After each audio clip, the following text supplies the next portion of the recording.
কটূক্তি করা হয়, দিলের মধ্যে ঝাঁকুনি দেয়। কেমন মুসলমান?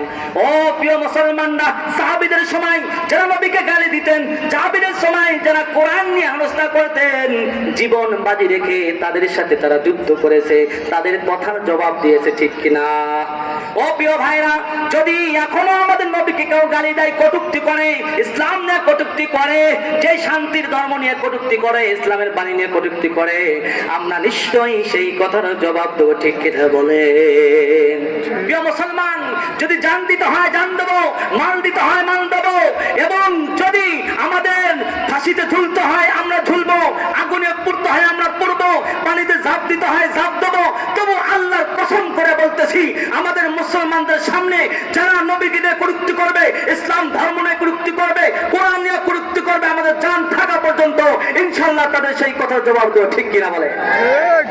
প্রিয় মুসলমান ভাইরা, আপনারা জানেন সারা বিশ্বে এখন মুসলমানদের উপরে ইসলাম ধর্ম গ্রহণ করার কারণে বাতিল পন্থীরা আমাদের উপরে জুলুমের রুলার স্টিমার চালা দিচ্ছে, ঠিক কিনা বলেন? ওরা চায় এই পৃথিবী থেকে ইসলাম ধর্ম উৎখাত করে দেয়। পারবে? আল্লাহর কসম করে বলতেছি, পৃথিবীর সমস্ত বাতিল পন্থী বিধর্মীর নিন্দা তাদেরকে উদ্দেশ্য করে বলতেছি, এই পৃথিবীর মুসলমানরা যদি একবার একত্রিত হয়ে এক প্ল্যাটফর্মে, ইমানের এক প্ল্যাটফর্মে এসে নারায়ে তাকবীরের জমিনে বের হয়, জমিনে তারা চলে আসে, এই পৃথিবীতে বিধর্মী থাকার কোন জায়গা? লিল্লাহি তাকবীর, লিল্লাহি তাকবীর।